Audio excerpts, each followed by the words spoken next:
Okay. So, good morning, everybody. I am so excited to welcome Rachel Williams with us from the Gleaners Food Bank.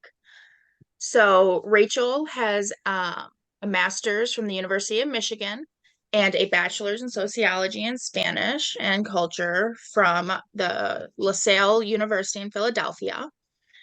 She served members of immigrant communities in Southwest Detroit, and her current role with Gleaners is focused on social impact, community engagement, and strategic partnership.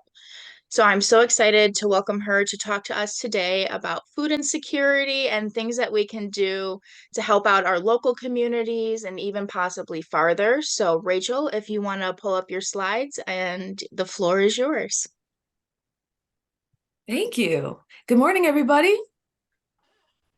All right, so I'm going to jump into the slides, and um, every so often I'll take a pause and I'll say, does anyone have any questions or does anyone want to chime in? And that will be your chance to just give your 2 cents, and we can treat it more like a dialogue during that part of the presentation rather than just a really long soliloquy. All right, how does that sound? All right, good. Okay, let's jump in. Let's see, just a second.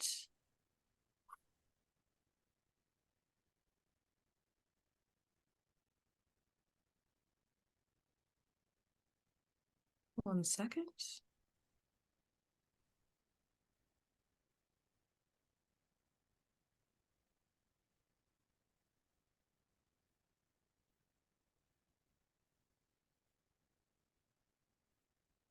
Okay, here we go.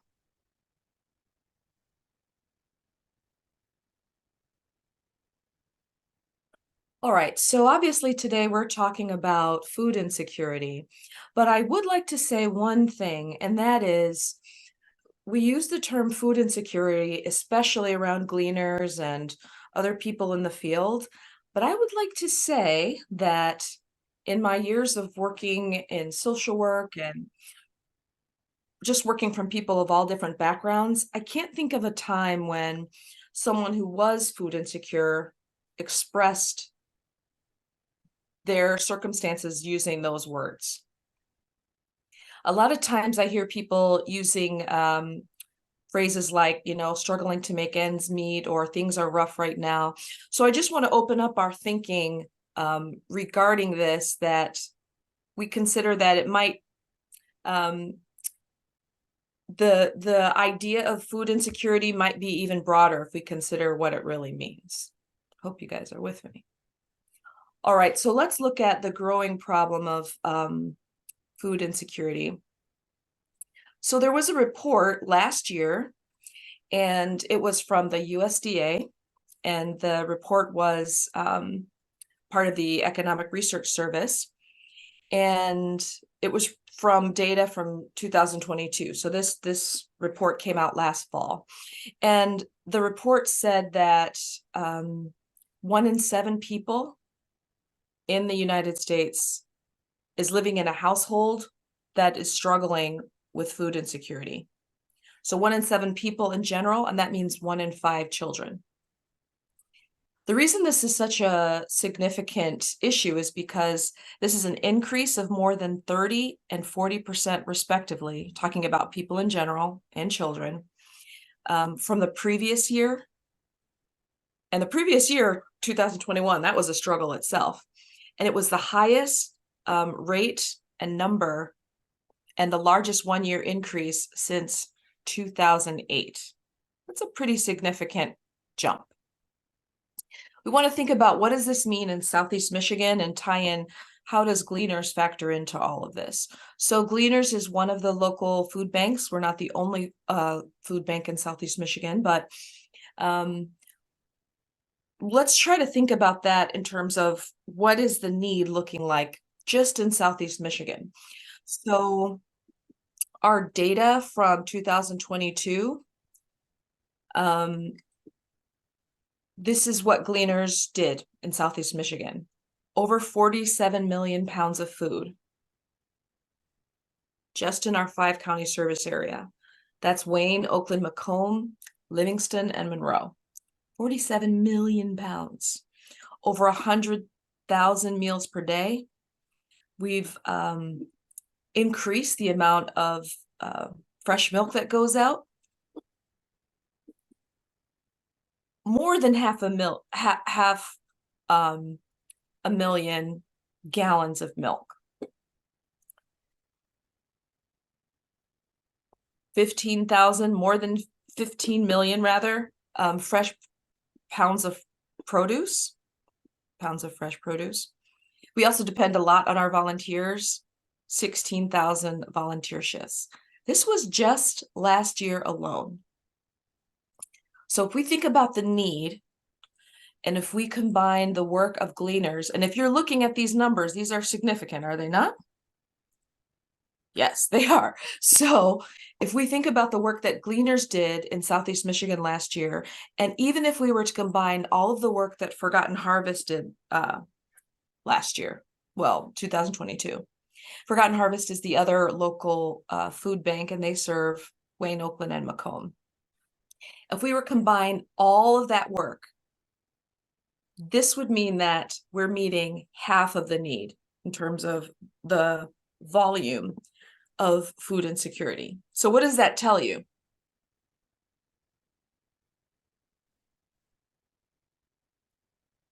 This is the pause. You all can chime in. What does that tell you?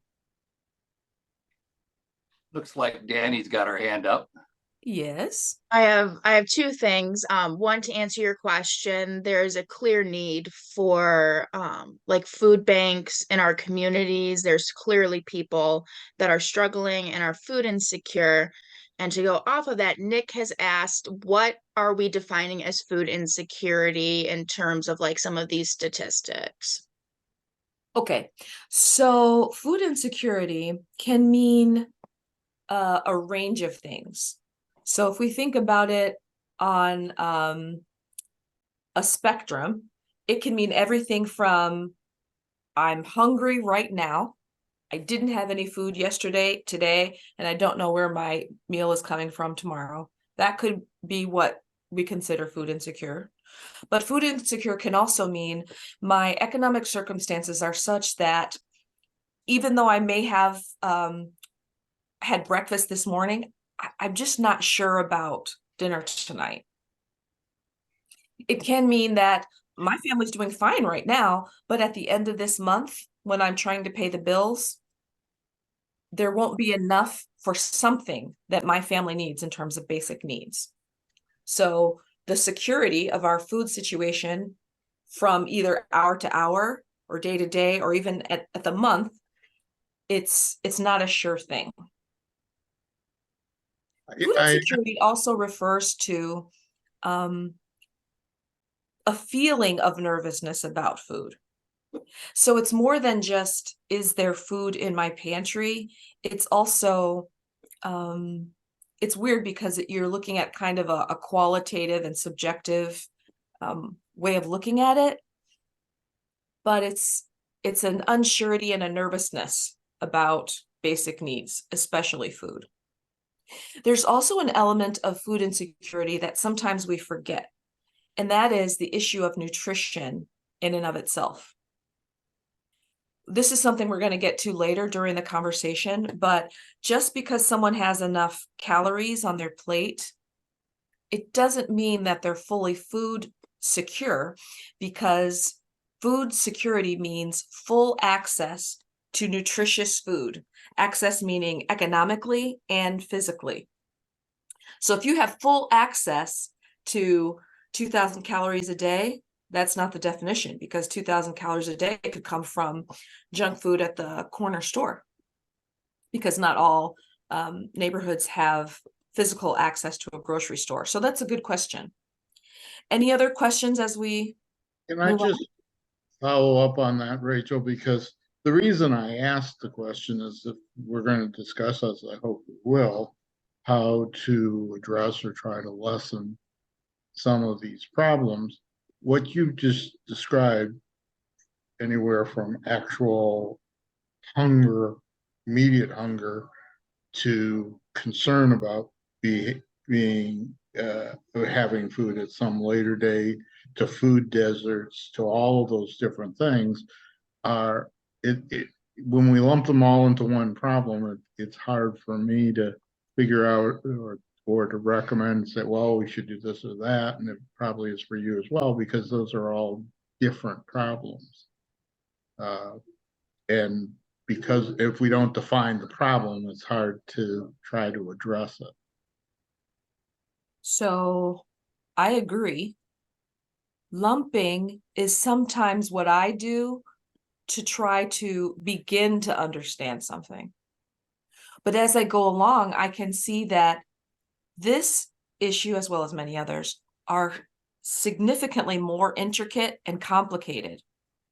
And so even though lumping is something I do at the beginning of the discovery process, it's not effectual to move through the discovery process with that approach. And I'm just speaking for myself, someone who's worked for Gleaners for over 8 years. The more I see about the complexity of the issue of food insecurity, the more I see that the issue that is so complex needs to be addressed with a complex solution, meaning a multifaceted or multi-pronged solution. Also, something that I'm not going to get into too much.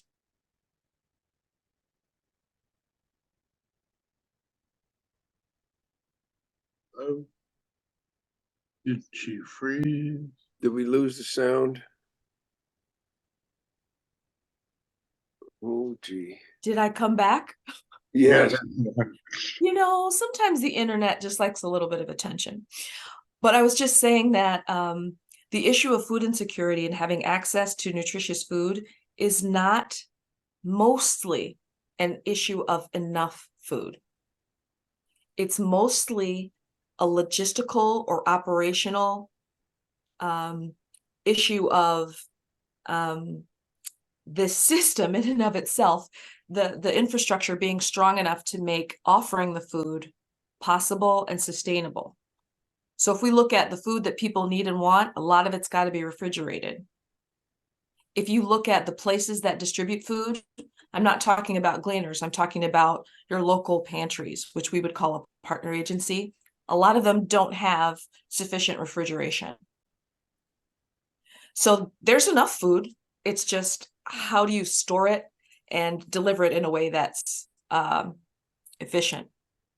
So we're not going to get into all of that because it's super complicated, but I just wanted to touch on that there's a lot more that we're dealing with. Any other questions before we move on? I thought I saw a hand up. Yeah, I see Dr. Paul. Yes, Paul Van Oyen. I assume in your definition of food insecurity, it would include all the children that get free or reduced breakfast and lunch at schools. And of course, many of those children, come summer, those families have depended upon that food they're getting in schools. And then come summer, when school is out, then it's often a big problem. Although there are some programs now that are supposed to carry through the summer. Is that correct? So children who get free lunch at school, or they get lunch at school at a reduced cost, they come from households that have lower income, and so that's how they qualify for the help. In some cases, a whole school could get free and reduced lunch because of the percentage of children that come from a household with a lower income. Like if you're in a school that's 78%, sometimes people will call a kid or a whole school, they're a free and reduced lunch kid, but I'm just switching it and not using the language that way. But yeah, a whole school might be able to qualify for free and reduced lunch. There is food available in the summer. There's a number of supplemental food programs that happen in the summer where the food comes to neighborhoods, kind of like an ice cream truck would, but scheduled, and they distribute lunch to kids during the summer. But the thing is, there's rules about that. They can only feed school-age children. So if the 19-year-old sibling takes them to the food pickup spot, they can't have any food. They also can't take the food home. They've got to eat it right there. So yes, there's help, but there's always challenges with it. But the answer to your question is yes, that would be an example.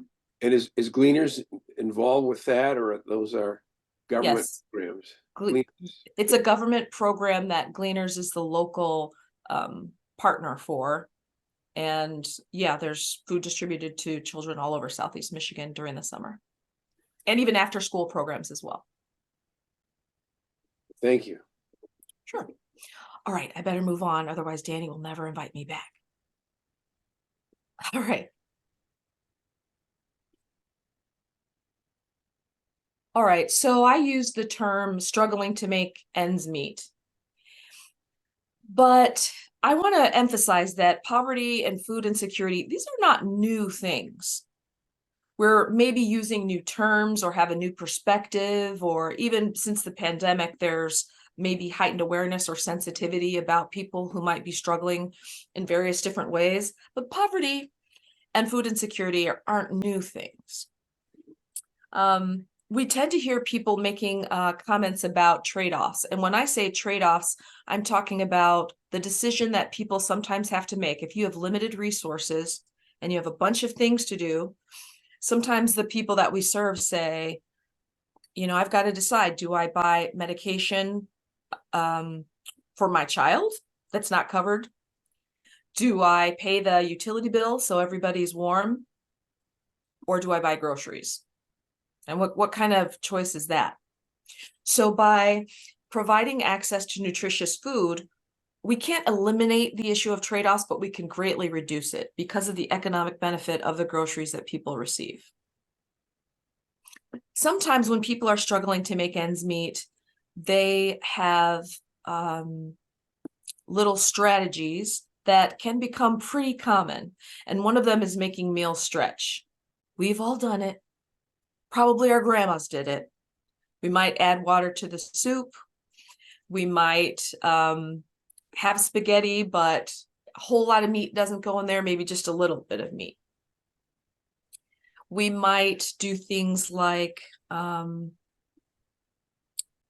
water even in a beverage. Could be juice, could be milk, but sometimes people add water to it. These are survival techniques, and they show people's resilience. And in a way, they can be positive because people are coming up with solutions that work. But those are temporary solutions. And like I said, the issue is, are people getting full access to nutritious food, not just full tummy? So calories versus nutrition is something that I touched on earlier. Sometimes people were raised in such a way that if you have a meat and a starch, that's a meal.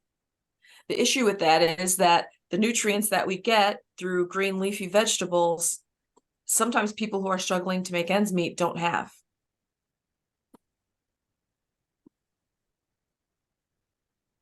Let me just take a pause for a minute. Have any of you heard of some of the stretching techniques that I described, or other ones, meal stretching techniques?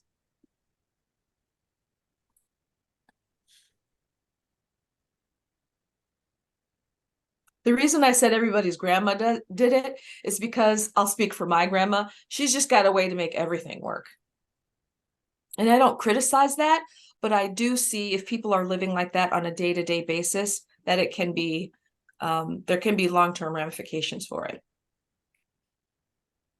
Any other thoughts about struggling to make ends meet, or anything that you've witnessed or heard about? Well, it seems like with inflation, there's been, one of the biggest areas for inflation was the cost of groceries. And, I grew up on a farm where we were able to grow things in our own garden. And so we didn't have to go to a grocery store for as many things maybe as people in Detroit.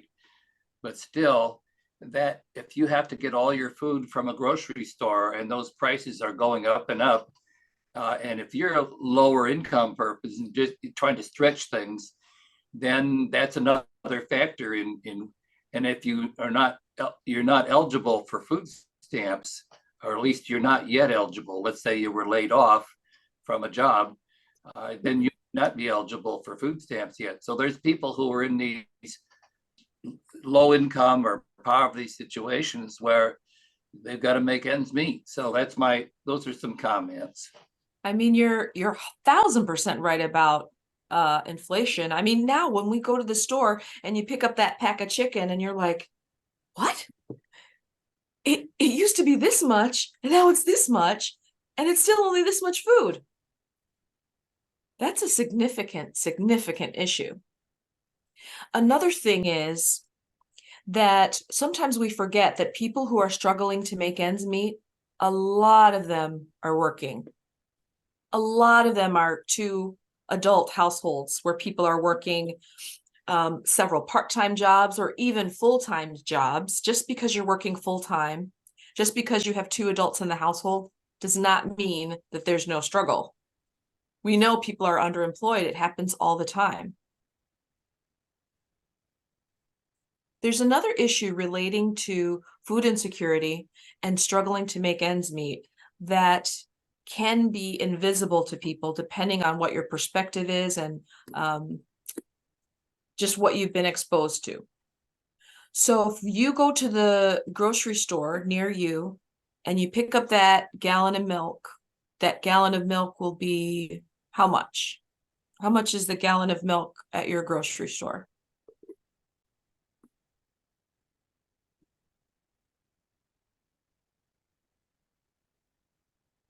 $2.79. $2.79. Okay, that's not bad, Dr. Paul. $2.79. And let's say for some places might be $3, could be $3.20. But a gallon of milk doesn't cost the same everywhere. If you go to some neighborhoods, especially neighborhoods that are struggling, especially neighborhoods where many people don't have a car, and so they're going to get their groceries there. Kind of like, kind of like what you might say is a captive audience kind of a thing, right? Or a captive consumer. Their milk could be $4. It could be $4.50. So I'm just using that one product as an example, but imagine if that were all the food, all the produce. Just where you live costs more, not because it's different food or if there's anything different, just because of where you live. And where you live, that area, it happens to be that people who live there make less money. So you can see how systemic injustice is built into it. I didn't create that system. You didn't create that system. But if you go to this zip code, the food costs this much. If you go to that zip code, the food costs that much. Same food. By the way, same cow, isn't it? Right? So as we consider food insecurity and the growing problem, we need to consider the many reasons why that's true. Let's think about who's in need. Children? Families? I mentioned two-family households. What's something that you might look for? Let's think about a friend, a family member, or a neighbor. What's something that you would look for that would be an indicator that someone might be struggling to make ends meet? Yes, these are generalities, but sometimes we have to have our eyes open. So what might we have our eyes open for? Rachel, this is Kathleen McNellis. And, Yes. the one thing that has really, it's been something that I've noted over the last few years is that our people that are 35 years of age and under, of adult age, and as you said, also employed, with trying to make ends meet as it relates to rent, trying to have a space to live in and all, they are food insecure. And I love the idea that you had elevated, that they don't necessarily have to say, hey, I'm struggling or anything like that. They just need to indicate in a small way that food is a little bit of a problem, that they're kind of looking between what they're choosing food wise versus whether or not they pay their rent, or that they can pay a car note, or things like that. And what I've also noted is that among my family members, and especially the people that I just referenced, 35 and under, that there's a lot of going to family functions, going to functions where free food is available, and then taking home plates and extra food. Yeah, thank you for that. So just having a sensitivity to what is around us and where other people might be coming from. We're not assuming, but we're saying where they might be coming from. So kids who are off school during the summer and their family isn't able to take them to one of the locations where the summer lunches are given away. That kid might be struggling, right? Your relative who is 19 or 22 or 23 and newly economically independent, that person might be struggling because they haven't built up savings, but they're not able to depend on other people in the way that they were. That person might be struggling. By the way, the person who is just figuring out that how much they save for retirement is not realistic to the current economy, that person might be struggling. The person who comes from a household that makes $1 or $10 more than the maximum to qualify for public assistance, that person might be struggling. The person who doesn't say I'm struggling, but might say, wow, this medication costs a lot. Or they might say, oh, my spouse was just laid off, but we'll figure it out. That person might be struggling. Your neighbor who was there yesterday and then tomorrow they're gone and you don't know what in the world happened. They seem to move overnight. Sometimes people are getting foreclosed and we just didn't know. Because people don't always talk about that. So if we want to help people, we need to open our minds up to what food insecurity is. We need to open our minds up to who might be struggling. And the answer to who is in need, that's everybody.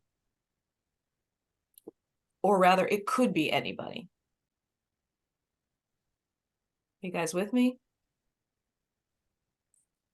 Yeah, question, do you work with Meals on Wheels? That's for seniors who are often food insecure. And as you mentioned, for example, they may have medications that are extremely expensive. And that's a whole nother issue that we're hoping to solve, that Medicare would negotiate drug prices. It's finally starting. Yeah. So But Meals on Wheels, Meals on Wheels is a specific program, and it provides food that's ready to eat, and it's delivered right to people where they live. Mm-hmm. The difference with Gleaners, with our food bank, is in 95% of the cases, food banks aren't providing food that's already cooked because of the sheer volume that we have. Remember, I said those 47 million pounds? And the food that we have in our warehouses is typically on pallets and delivered through our partner agency network. And when I say partner agency, I mean a pantry who partners with Gleaners to source their food. So I think of it like Gleaners is kind of like Ford or GM, and your local food pantry is kind of like your local dealership.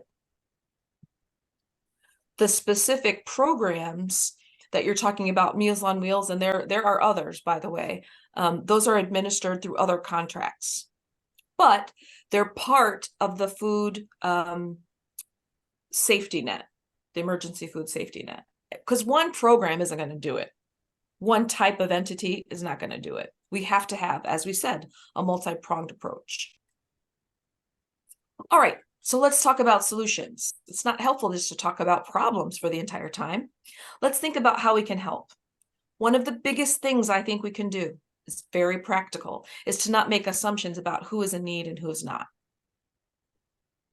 By doing that, we can make sure that information that might help people gets to everybody. Not just people who, oh, I think they might have a problem. Remember, food insecurity can be an invisible thing. When we hear about someone going to pick up food and you're like, well, what are they pulling up in that car? It looks like they're doing fine. I can't make assumptions about them. Is that their car?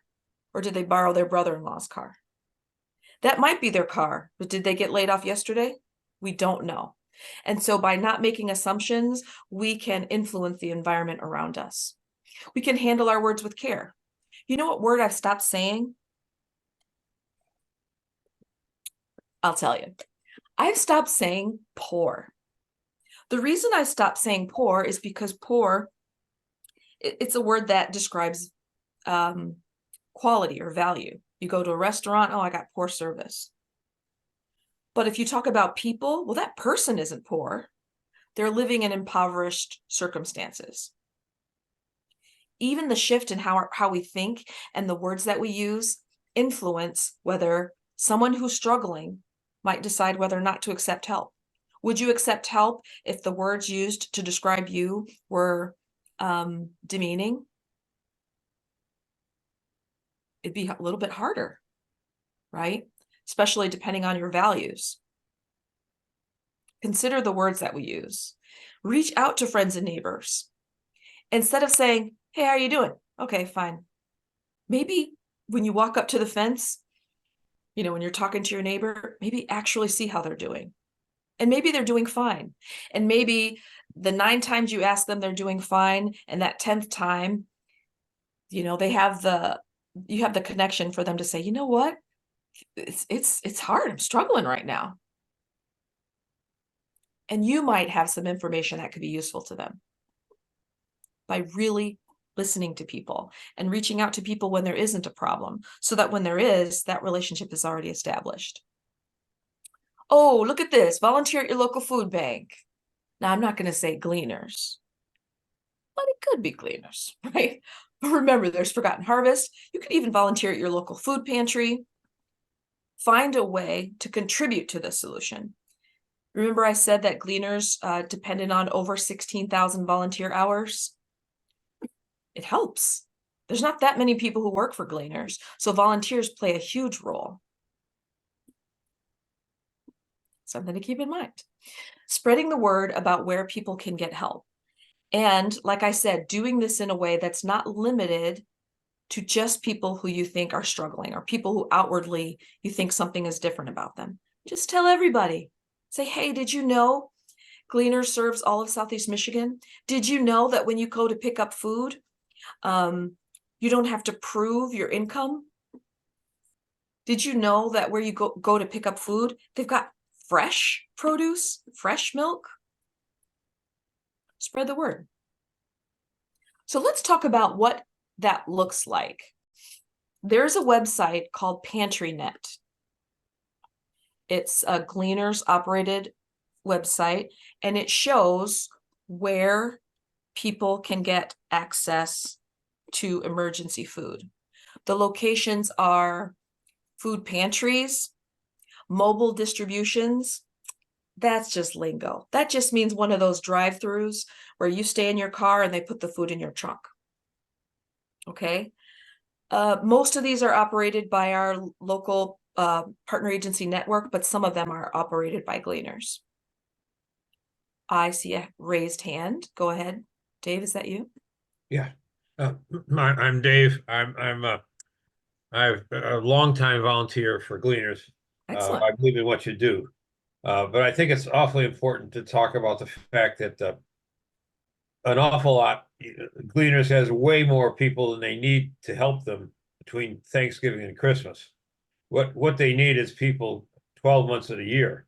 I volunteered enough that I was leading groups, and it was something that was a wonderful experience. I think you're the best in the nation. Myself, I'm maybe a little bit prejudiced, but the reality is that they need volunteers all the time, not just around the holidays. And every big corporation gets their people and give them a day off, and if you go, and probably 3 out of 4 people that come are serious about it. The fourth person is there to just get away from work.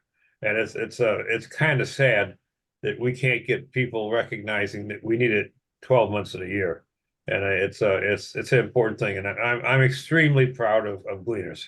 And I've unpacked the pallets. Some of the pallets are 5 foot high, and I'm only 5'8". So it's really hard to get into those pallets, and that. But it's a job that's absolutely necessary, and I'm so proud of what you do. Thank you. Well, thank you for saying that. I think I might be a little bit biased too about Gleaners, but we did win a Food Bank of the Year 2019. Just saying. But you're right. People want to help so much during turkey season. Turkey season is usually November 1st through December 31st. But people struggle all year round. And so the support, as much as we can get it, it's really, really needed year round. Chuck, I see your background. Thank you for the support. I would like to show you all the PantryNet website if you still have time. Danny, may I please show them? Okay. Yeah, absolutely. All right. Let's see. Talk amongst yourselves. Let me try to get it.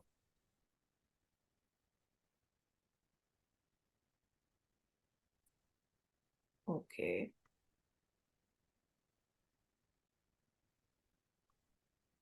All right.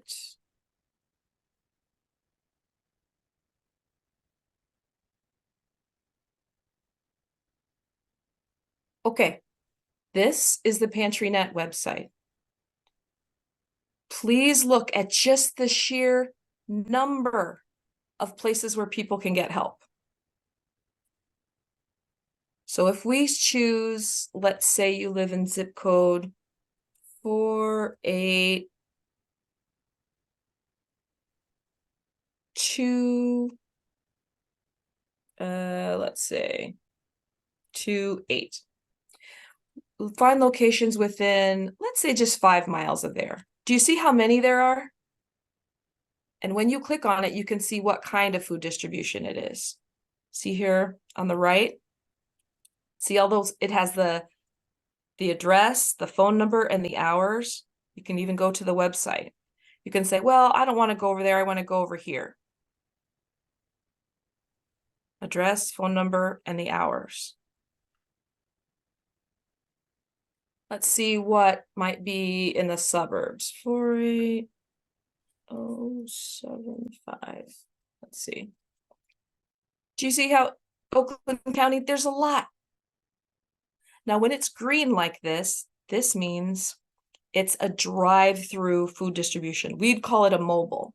And this is at the Oakland County Health Department. But do you see how many dates there are?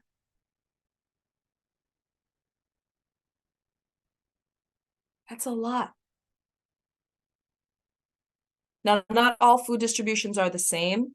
You see that orange? When it's orange like that, when it's orange like this, that's a soup kitchen. So they're serving ready-made meals for people who might not be able to prepare food at their house.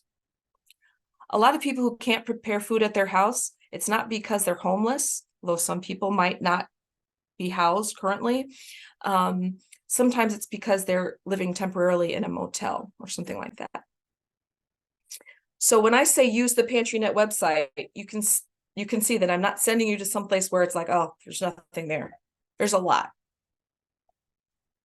We are the #1 way that people find help. Not we Gleaners, but we people. The #1 way that people know where to get help is word of mouth. So in thinking about what can you do, you can use your connections to help people access the help that they need. That's the information that I had to share with you. Thank you all for a great conversation. Does anyone have any questions before we close? Chuck, I see that hand. Yeah. What thoughts do you have about what the federal government could be doing to reduce the need for food banks? We've got a senator that's in charge of the Ag Committee, et cetera.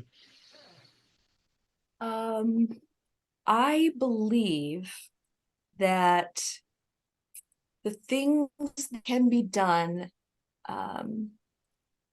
are sometimes things that might not be considered. And some of those are the regulatory issues related to food that's offered to people. I use the example of kids who go to pick up food in the summer. It sounds great, but the effectiveness of that program, these federal programs, they're not good because they don't care if the kids are eating the food. They just care if they say, oh, we had a federal program. Some of the food is not very high quality, and Gleaners right now is working on a plate waste study to decrease waste. In other words, give kids access to nutritious food that they will eat. And we can find out what kids will eat because we can watch them. We can see, oh, all of this food went into the trash. There are other rules about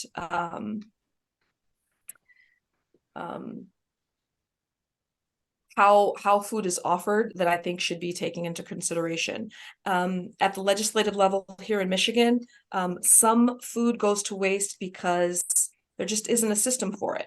So when you and I go to the store and we pick up that apple and we say, "Ooh, this is so shiny and nice and perfect," and we choose that apple, well, they know that we're going to choose those apples, and that's why they put them out. But the ugly fruit, not ugly fruit, but the apples that are kind of looking, and the oranges that are kind of not perfect, those don't even a lot of times get taken to the grocery store. Those get tossed. And so the Michigan agricultural surplus, there's an earmark called MASS, that's the acronym, is to say, let's spend some little bit of money on the infrastructure to use those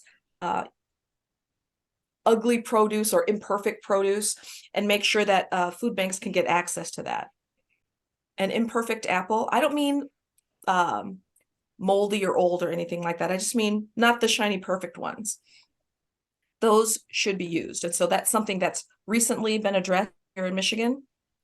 But there are a number of things.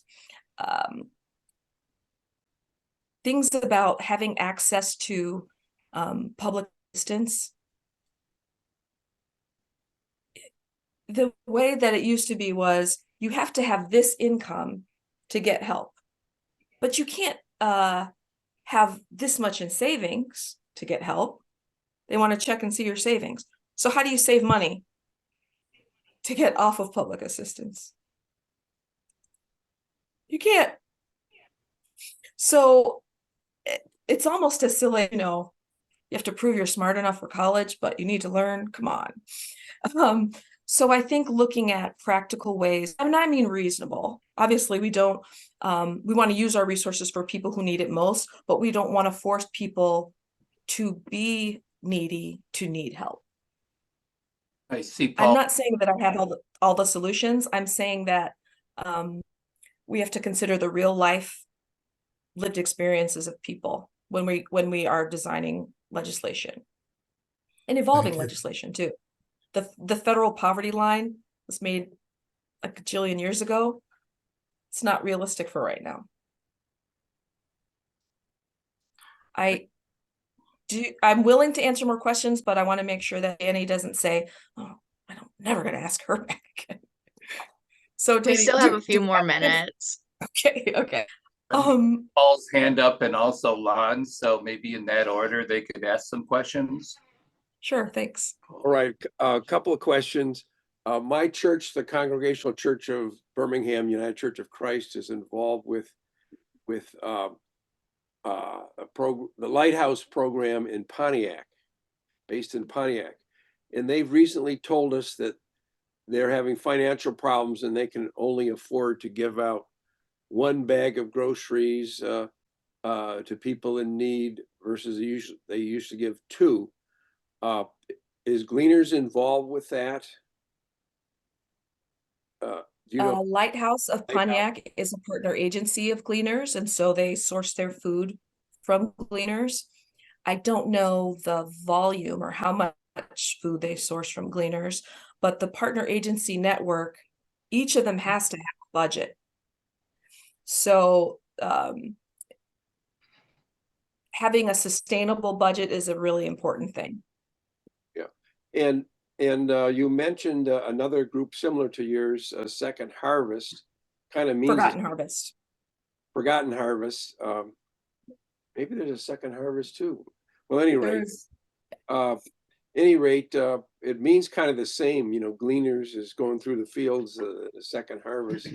Do you guys work together at all, or is there a difference between you two, or I'm just wondering, you know, we Yes. want to support, maybe we need to be supporting both agencies, or do you We feel? are different. There's some overlap in what we do. The main issue, the two main issues that are different is Gleaners serves 5 counties and Forgotten Harvest South serves 3 counties. The other difference is Gleaners as a food bank, we purchase a significant percentage of our food. Some is sourced through the USDA. There are food drives where people might, you know, donate food. And there is some food rescue that Gleaners does. The reason that we do it that way is so that we can make sure that we have the sheer volume of items that are needed. So like when I describe those drive-through food distributions where the food goes right into your trunk, everybody in line gets, you know, a pack of chicken, a gallon of milk, a dozen eggs, you know, 2 vegetables, 2 fruits, and a bag full of shelf-stable items. So in order to have that volume, we have to use the approach that we do, sourcing the food from all different places. Forgotten Harvest is different in that they're primarily food rescue. So they would work with the local grocery stores and take food that is not expired, but has a shorter life. And we don't want that food to go to waste either. I mean, there's no reason that it should. And then they use their partner agency network to get that food to places that are going to have food distribution soon. Because again, the timing is an issue. It looks like Lon has been waiting to ask a question. Are you up for that, Lon? Yeah, I wanted to mention that I volunteer at the Capuchin Kitchen down in Detroit, and I was wondering if Gleaners supports that particular distribution center. I also wanted to mention that there's a large category that you skipped over, and that's homeless people. Because a lot of homeless people may actually have financial resources, they just don't have enough money to afford an apartment in our current economic climate or a house. And I've also seen families come in fact, there's one family, a man, a woman in there, I think it's 3 or 4 children who come in almost every Monday. I work on Mondays, and they're always looking for volunteers. So if anybody that's down in that area, it's just west of Belle Isle on Meldrum Street. Yeah, so And Gleaners they is have right. breakfast, lunch, and they have all sorts of opportunities for people to, you know, besides just, you know, helping serve food. So that's something you might consider. And I get back to my Yes. original question, which was, does Gleaners support Capuchin Kitchen? Yes, and the Capuchins, or as we call them at Gleaners, the Caps, they're actually our neighbors. We're right around the corner on Buffet. So the Capuchins source their food through Gleaners. So they place an order and we source the food very cheap because we're a food bank and we can source the food cheap. And because of the type of organization that they are, they will prepare their food on site and serve a lot of people. The types of places that source food through Gleaners, they might be a pantry, but they could be a soup kitchen like what you're talking about. They could be a group home or some kind of specialty residence, a shelter. So there's many different types. So you're definitely correct about that.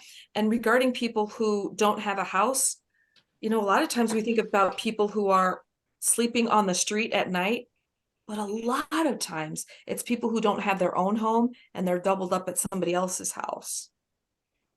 Or some people might use the term couch surfing, or they might sleep in a different place every night. I use the example of people who are temporarily living in a hotel, and that temporary gets stretched out. So the people's life experiences are so diverse.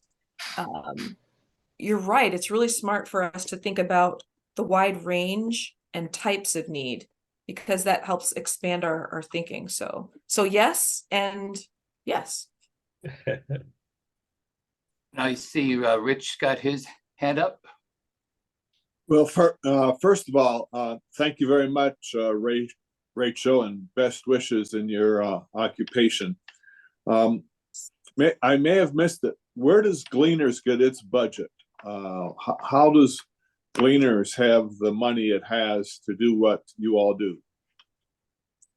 Well, the sources of money include grants at the local level, grants from foundations, government grants. The USDA sources food through the emergency food system, and we can source food through the USDA. There are food drives where people or businesses might say, okay, let's get together and have a food drive, and some of them are virtual where people can click and get things online. You might see a food drive. Sometimes there's one at my gym where it's just a container and people can come in with a shelf-stable item.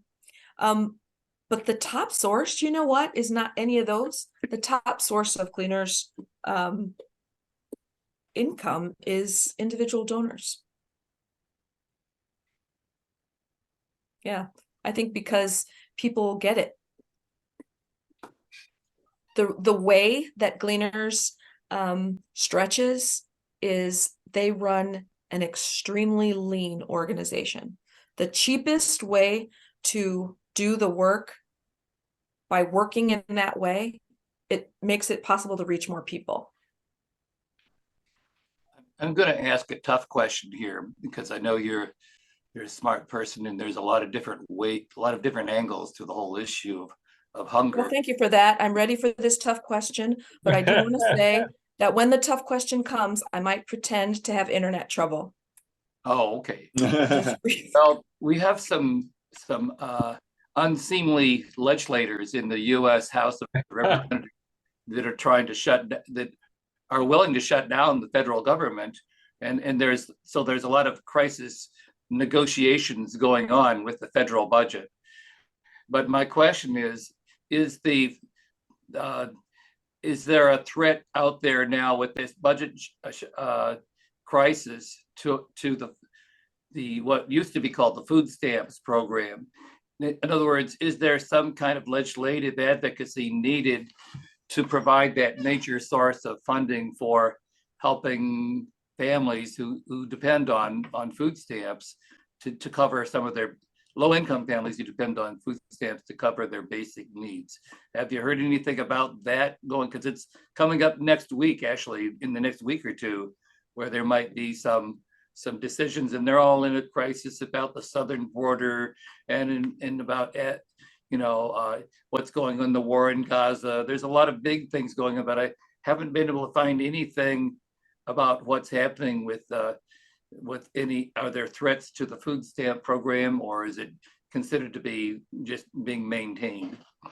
Or are there people trying to increase funding for that? There are always threats to the emergency food system, which does include public assistance, cash assistance, as well as supplemental nutrition assistance program, or SNAP, formerly known as food stamps. In Michigan, the benefits are loaded onto a card called a bridge card. And the push and pull is constantly happening. People are saying people need help. Yes, people need help, but let's regulate the help and make sure that's reasonable. That's always happening. And I think the biggest threat is ignoring the issue and not addressing it.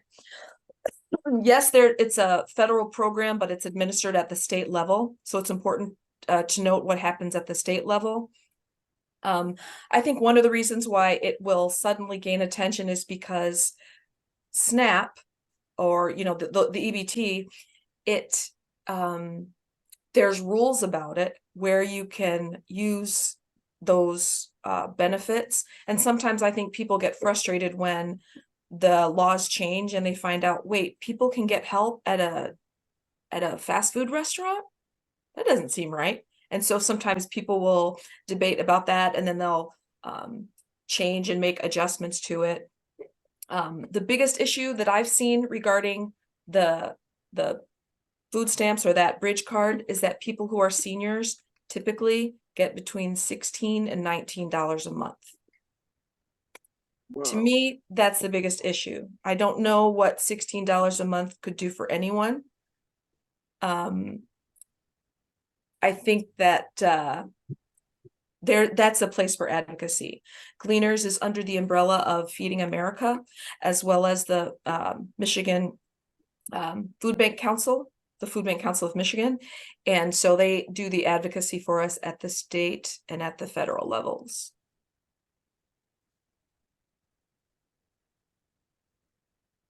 Thank you. We've got just a couple minutes more since you started, and we're right on time for one of these people that likes to begin and end on time. But we have, I guess, time for maybe one short question, or maybe we can just kind of say thank you to you at this point. But is there an urgent question that someone really needs to ask right now? And Jim, I was just wondering if there's any type of, like when someone pulls up to Gleaners, like in Oak Park or wherever, is there a residency requirement? What if they're from Washtenaw County? What if they're from North Carolina? Good question. So to clarify, when people should not come to Gleaners to get food, and that's because we're Ford and GM, not the local car dealership. But yes, when people go to a Gleaners distribution, there is a big one in Oak Park.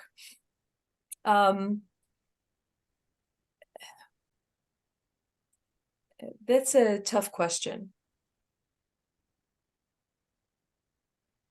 The people who distribute food, who are partners of Gleaners, they're independent entities. So they can do things how they want. And some of the places that distribute food say, well, we distribute food to this zip code. Sometimes people say, well, we serve this county. It's very important when people go on that PantryNet website to use that phone number and call to make sure. In most cases, if you live outside of the catchment area, that you can have a one-time emergency bag that might not be the full shebang, as they might say, but it will be enough temporarily, and you would be referred to a place that's nearby. And that goes for people who might go to even a Gleaners operated distribution and they're from another county. We don't want to send people away empty-handed, but we want to make sure that because the entire state is divided into different zones, that we make sure that we do our best to operate within that system, knowing that it's not perfect and sometimes you got to be flexible. Guess I lied to you all, but we do have one more question here from Dave Ivers. well, it's more of a comment. Gleaners is as efficient as it is because it doesn't directly distribute food. They're very lean on employees. They depend very much on the volunteers, and because of what they do, they have the dealership. I like that analogy. They're the manufacturer. The dealerships handle the rest. But the reality is that Gleaners is absolutely important to Southeastern Michigan, and I started volunteering because I started buying from them from the FLCIO, from the Metro Detroit FLCIO, and they have like food lists. Some stuff is free, other stuff you have to buy. I mean, just think about it. We're everybody that's in this call is we're comfortable. We're living a comfortable life. But even our can of soup, there was one pound, 16 ounces. Today is 14 ounces. Everything is being reduced in size, and Gleaners needs to be there to help the least of us. And quite frankly, I like your analogy about not poor too. I mean, I was raised poor, and because of that, I still got a double chin. I mean, people confuse sometimes obesity with a very, very healthy person. Very often it's not a healthy person because they're living on starches. And as a child, that's what I lived on, is starches. And it's hard to change the habits you had most of your life. But it's Gleaners does exactly what it's supposed to do. And if they, I don't even know if they'll accept new agencies, because I know when I was volunteering there, they couldn't take anymore. They were just filled up. It might depend on what type of agency, like what type of food pantry and where. Because we don't need more agencies, we need more access for people who are struggling. And there's many agencies that are open once a month and don't have any refrigerator. So do we need more of those? Or they're open twice a month, but only during the day. So people who are working couldn't get there. So it depends on the type of distributions that they would propose, the scope, and where they are. I do want to say that there are some distributions that are managed by Gleaners, and those are the ones that started during the pandemic when everything was shut down, including all the pantries, and Gleaners had to go on the street, hire a team, and distribute food that's like in those drive-throughs. And we kept those up because we realized that we could serve hundreds and hundreds of people in just a 2-hour window. And many people don't want to go inside a pantry. They just put it in my trunk and let me go.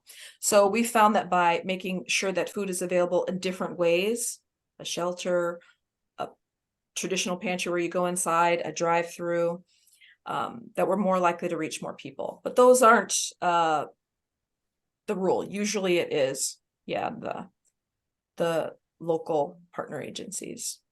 Well, I'm going to say thank you, Rachel. Let's all say thank you to Rachel, either by a little lifting our hand or a thumb or whatever we want to say. Yeah. To thank you so much, Rachel, for your presentation. And we have a gift for you.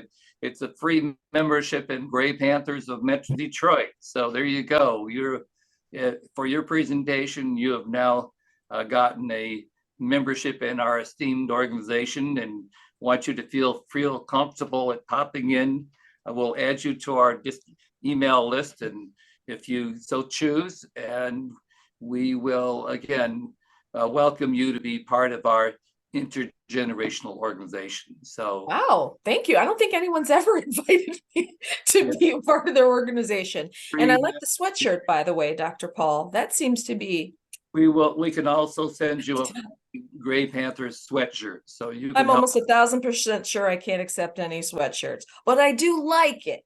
That's what counts. Oh, Thank you guys. I appreciate that your attention to detail and just your sincere caring about the issue and about the people who are struggling with the issue. If we all do something, then we can do something. Right. Now, I want you to know, as a member and all the other folks on this call too, that we have a whole nother hour left of our meeting. We don't just have great speakers. We have a number of speakers that are going to give us updates on social justice issues. So, for example, we've got people that will be talking about the war in Gaza. We'll be having some people about social security, environmental justice, some updates in terms of water justice and voting rights. So these are some things that are all going to be covered hopefully in the next hour. So you're more than welcome, Rachel, to stay with us if you have that time. So I'm not able to stay, but I'm really, really grateful for the hour that I did get to spend with you, because I got a chance not just to share things from my perspective, but to hear your perspective. So thank you again. All right. Well, I'm going to call our public meeting to order. And again, we've said thank you to Rachel, our newest Gray Panther member. On the agenda would be a little report on the National Council of Gray Panther Networks. And I've been the chair of that group for quite a few years, since 2015. And we just had a special council meeting just last night, actually, Thursday night, in which we were awarded a $50,000 love grant from one of our members. And now we've established rules about how do we spend that money. So we've decided we're doing some brainstorming about what are our priorities for spending that money. And so one of the priorities would be to be able to get our own website. I mean, it's kind of funny in a way, but I think we want to appreciate the work that Danny is doing. But we had an attorney from our network out of Santa Barbara County and another person from Miami, Florida, that are on a committee to develop. They voted to create a new website, and they started looking at websites around the country, and they said they liked the website from Gray Panthers of Metro Detroit among those that they looked at. So there's just a little update that what we're doing here in the Metro Detroit area is being useful to people at the national level. We also had planned some ideas. Again, we do plan on having another action alert on the U.S. Postal Service. There are people that are trying to undermine our postal service, reduce the number of people who are delivering mail to us. And so that'll be on the agenda for Monday, but I'm still working on some of the things that we'll have on our meeting for Monday. So those are a couple things that I thought I would mention to you that are coming up in our meeting, our National Council of Gray Panther Networks. So any questions about the National Council? There were other things that were identified as potential priorities, including hiring someone to help us, someone probably like Danny, that would be able to help us with publicity to expand the number of Gray Panther networks around the country, and to increase our social media outreach to people of different generations. So that's kind of an exciting development at our national level. If there's no questions for that, then we've got next on our agenda is Rich Peacock from Peace Action, and Rich is going to give us an update on the war in Gaza and in Yemen. Thank you very much. Appreciate the opportunity. We kind of overlook it, and that is we've had a success in the war on Yemen by Saudi Arabia. There's a ceasefire, and the ceasefire has been holding for months. So the peace community really lobbied hard to get Saudi Arabia to stop bombing Yemen, and that's worked. But before we get too cocky, there are a couple of dangers. There are a couple of factors that could upset the ceasefire. The Houthis in Yemen have been firing on the merchant ships in the Red Sea. And so the US has bombed some Houthi positions. The danger is that war will spread, and Saudi Arabia will be back in it, for example. The second danger is there's a move to brand the Houthis as a foreign terrorist organization. And that just compounds the complexity of trying to get another ceasefire. So there have been two answers to this. One is a move to require President Biden to get a war powers resolution. If the US is going to attack Houthis in Yemen, then it needs to be authorized by Congress, because Congress is given by the Constitution the power to declare war. So that could put a wall in terms of the US increasing its warring on the Houthis. The second answer is to stop the war in Gaza. Publicly, the Houthis say they are firing on the merchant ships in support of the Palestinians who are being oppressed mightily in Gaza. So all is not lost. There are some possible answers to prevent a wider spread of the war in Yemen. Let me switch to Gaza. 5 senators put an editorial in the Washington Post that the U.S. should immediately mobilize, quote, Operation Gaza Relief. Operation Gaza Relief.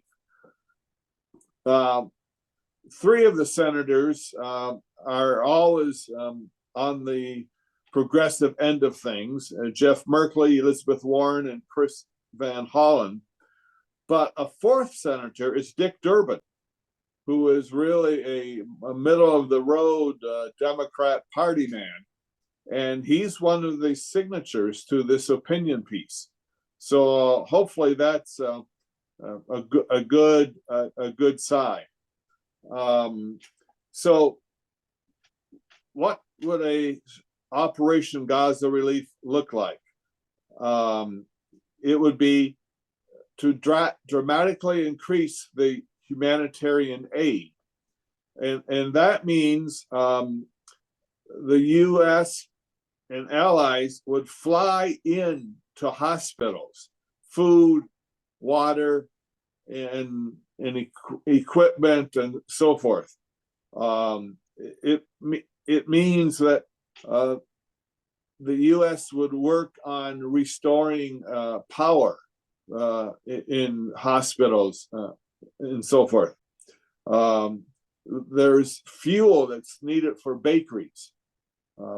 So it's kind of an airlift, okay? And also to deliver food and water via the sea, via the Mediterranean, that there would be a direct overcoming of the boycott and get food in via the Mediterranean. So the thrust is to dramatically increase humanitarian aid. It's also to stop the military campaign on Rafah. There are 1.3 or more Palestinians in Rafah, and that's the number of people who are in Oakland County. So it's like all of Oakland County is bracing for an attack. So the military campaign in Rafah must not happen. And the senators say this is very important because we have supplied the bombs and our values are contrary to what we've been doing. So our values demand action. Humanitarian values should come to the forefront. So in summary, the senators want a ceasefire, release of hostages, no raid on Rafah, and more aid that outside countries can provide, especially the United States. Another recent development is 200 plus unions have called for an immediate ceasefire.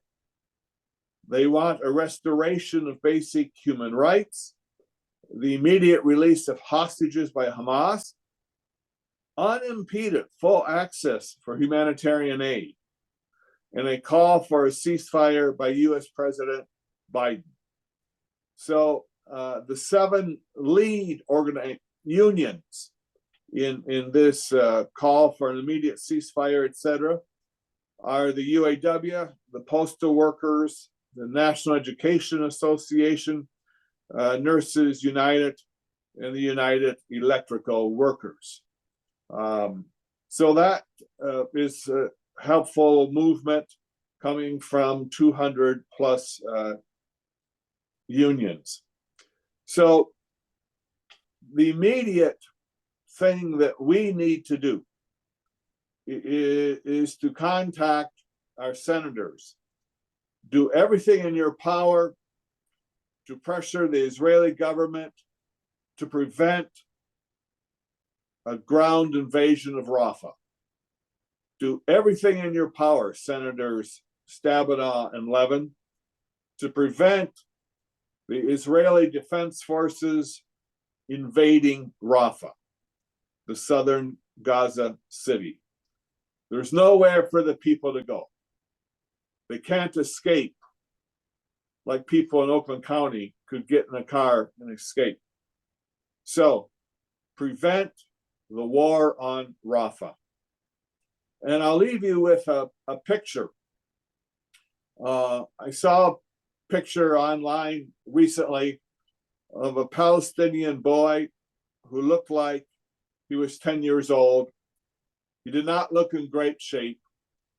And he was holding a sign, "Save us from this genocide." That's what we need to do. Thank you. I'll take questions or comments. Paul. I certainly agree with the idea of giving medical support to the people in Gaza. And as part of that, is it possible to send hospital ships offshore, as we've done that in other natural catastrophes? This is a human-caused catastrophe, but I guess the ship named Hope. Yeah. Sorry that my printer is printing out that article in the Washington Post. Okay, that's fine. Well, I think that's an excellent suggestion. When you contact senators, mention that. That makes a lot of sense to me. Okay, other questions for Rich? My question, Rich, is has Peace Action or some other group already put together like an action alert on this? Because there's always a lot of work in doing an action alert, because I do them quite a bit, but you have to make sure you've got your facts correct, and you have to make sure that you're persuasive, and you have to make sure that they give something to people that they can really do. So those are some reasons why having a good action alert can make a difference. Is there someone that's put together an action alert that you would suggest we look at? And I guess I'm jumping the gun here because we haven't voted as a board to take the action. But that was my question. Peace Action has not put out an action alert within the last week or two that deals specifically with Rafah. So what I'm talking about, preventing a military assault on Rafah, is something that's I'm not aware of a specific action alert. Okay. Are there other questions for Rich? Yes, I'm seeing Kathleen's hand. Mm-hmm. Rich, I'm going to show my ignorance, I think, regarding this, the issue with this question, perhaps. So either you could answer, or maybe there's someone else that would be able to answer me. I'm wondering why it is. What are the reasons that other Middle Eastern Islamic countries have not come into Palestine, or haven't gathered around Palestine to be able to help with evacuating the refugees that are stuck there? And I'll thank you in advance for any information you can give me. The basic answer is that Israel controls all the borders. Palestine has been described as an open air prison. So whether by air, by sea, by land, it's impossible to get in without Israeli permission. Oh, by the way, that's a good question. And certainly, eventually, when the war is over, there are going to be many countries that are needed to alleviate the suffering. An open air prison, that's what the problem is.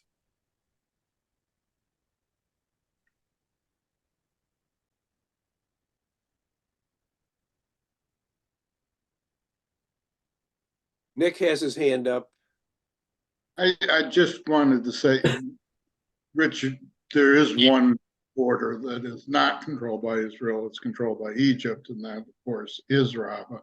And Kathleen, I think I can't speak for the other countries as to why they aren't providing as much assistance as they want. I know that Egypt has taken the position that they don't want the Palestinians to come over and resettle into the Sinai, even though there's plenty of land and plenty of open spaces.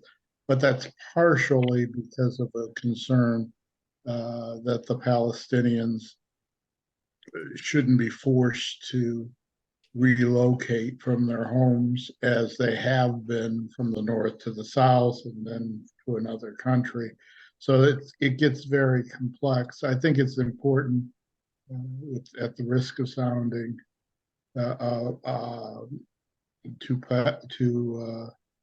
well, I think it's important to recognize that ceasefires can't happen by one side alone. They have to be both sides have to be interested in stopping the fighting, and that's the problem.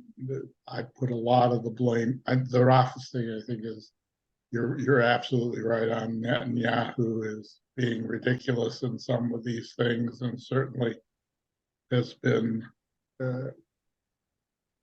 bad in dealing with the self-determination of the Palestinian people. He's opposed to the two-state solution, et cetera, et cetera. But, we can't ignore the fact that Israel does have a right to exist and defend itself. It doesn't have a right to exterminate Palestinians. And I think the pauses wouldn't have happened but for the efforts of the United States. And so we can't ignore that either. There's a lot of complex things in these situations, and a lot of the diplomatic efforts have to be done behind the scenes so we don't see them all. But I think it's important to recognize that Egypt is blocking the exit of the Palestinians for some good reasons and for some not so good reasons. But it's more complex than just simply saying the borders are shut down by Israel. Okay, thanks for your comments and your observations, Nick.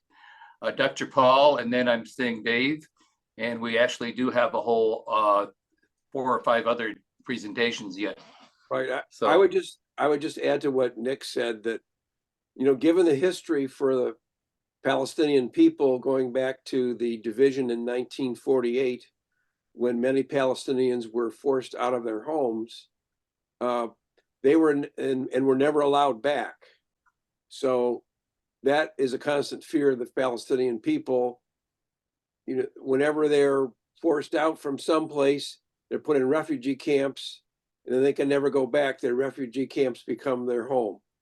And that's both why Palestinian people may not want to go to Egypt, even if Egypt would let them, which, as you pointed out, they will not. They don't want you have a large number of refugee camps inside their country's borders. Okay. And let's see, we had one more person, I believe, but I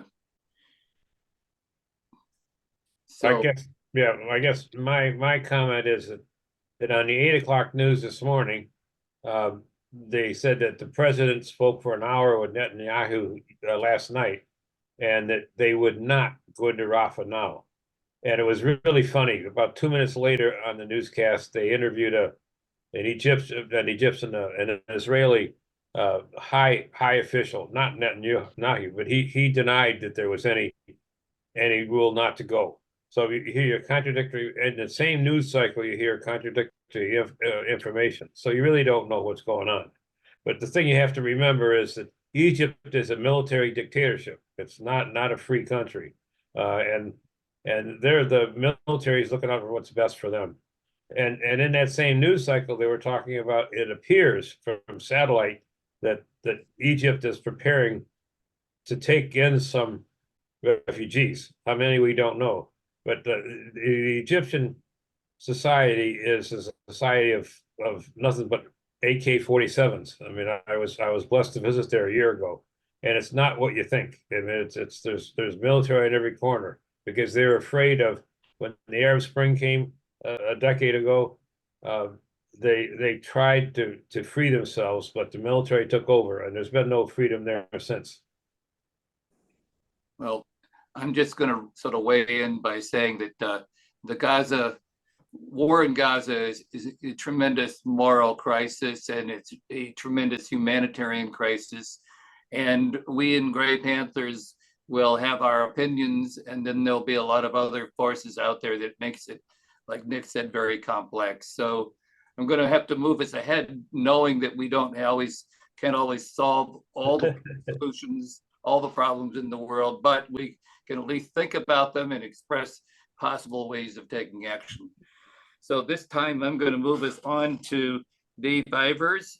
He was going to give us some comments about some people who are getting Social Security. Of course, quite a few of us are, who are concerned about the small cost of living allowance. Or was maybe there's something else you wanted to share with us too, Dave? Yes, thank you. The reality is that a number of us remember 3 or 4 years in a row where we got no increase, and then we got the significant increase last year, almost 10%.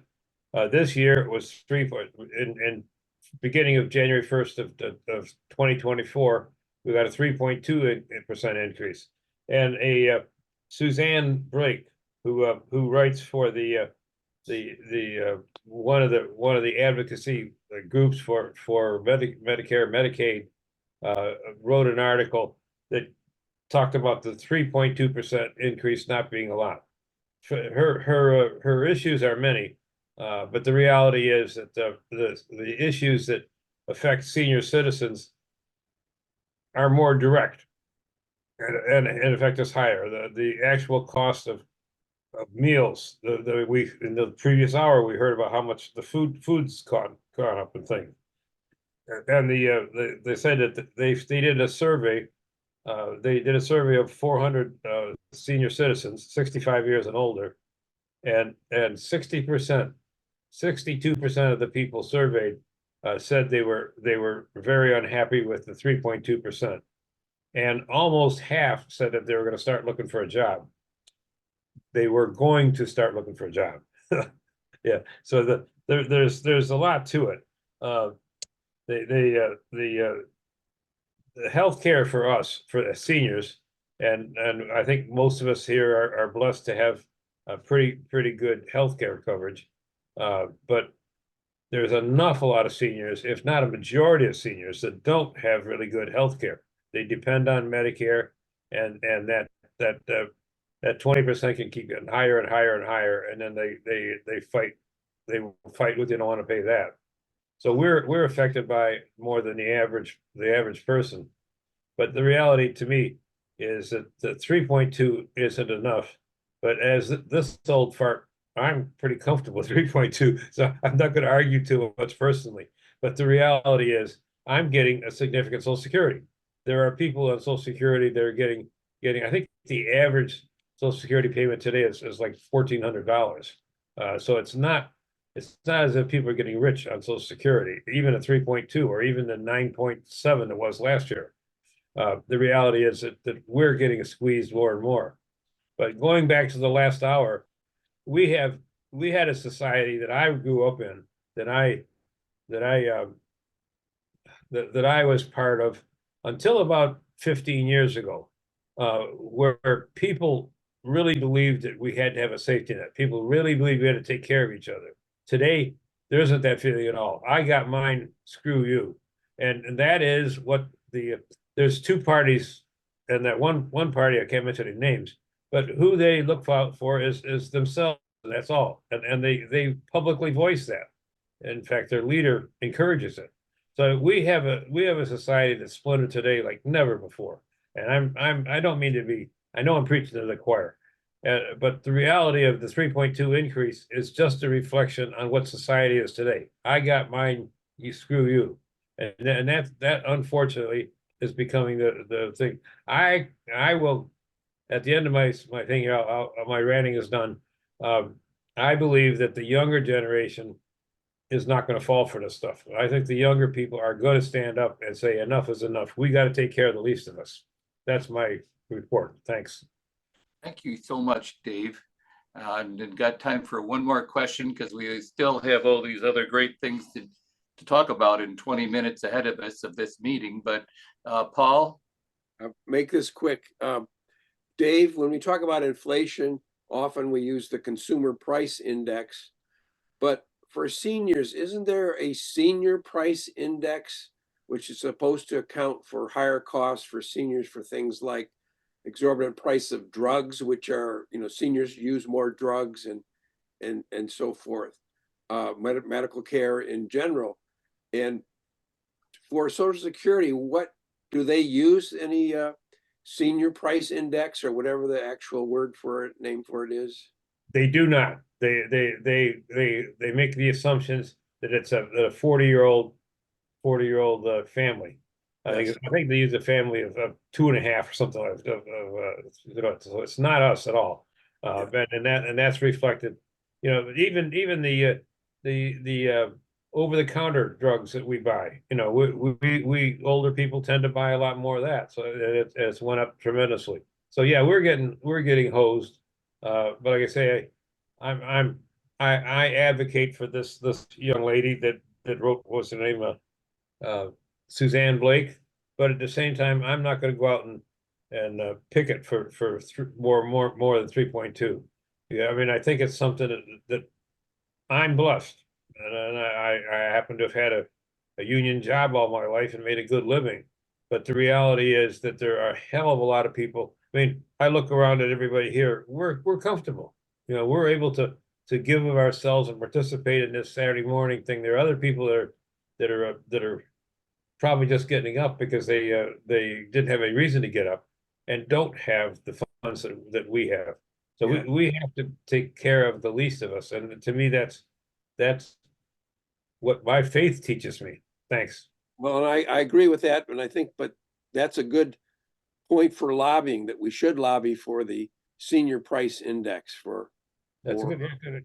Well, I'm going to just say also, Paul, and I see your hand, Alan, so I just can't help myself, but I will add that to the agenda for our National Council of Gray Panther Networks on Monday, consider advocating for the senior price index. I think there's a slightly different term for that, but nevertheless, I appreciate that suggestion.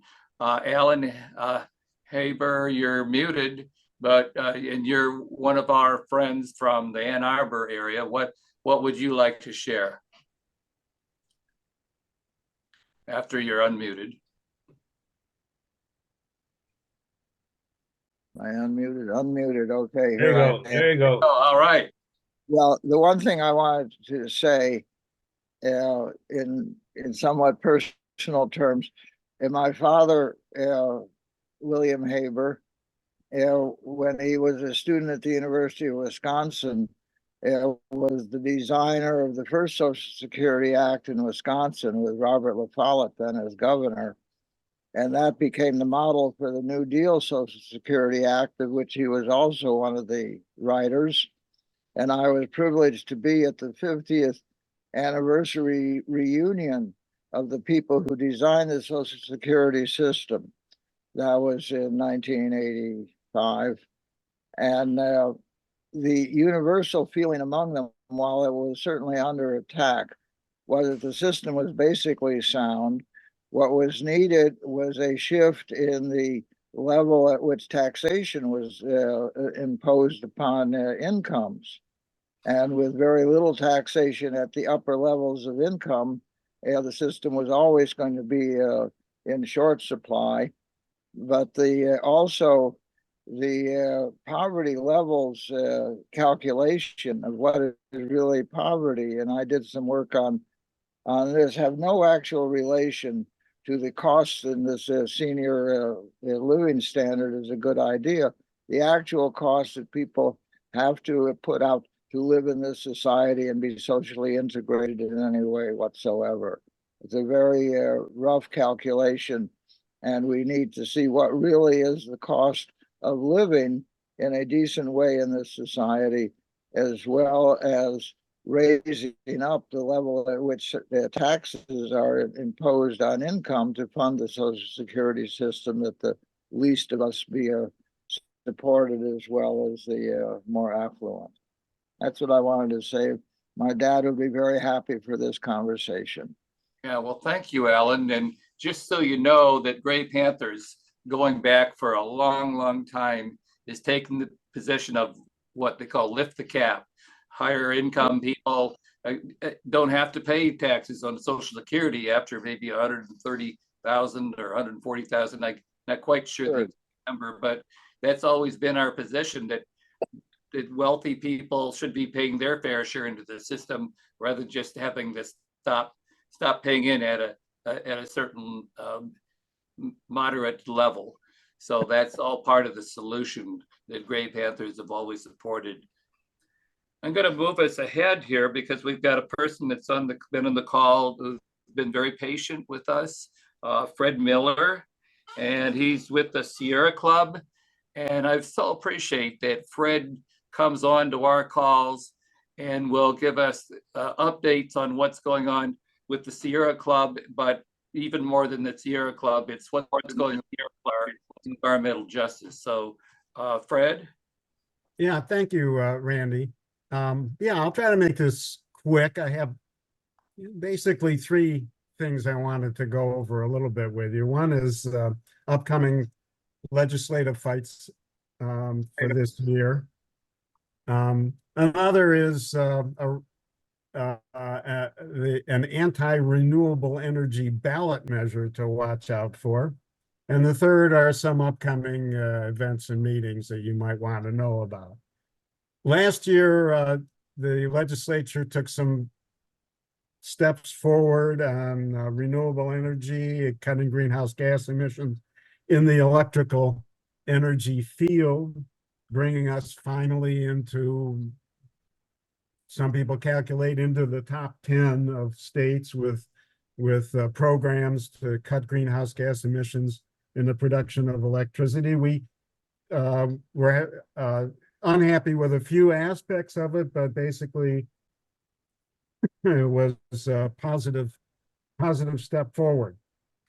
Some things that we're missing, we want to do this year. One of them is community solar.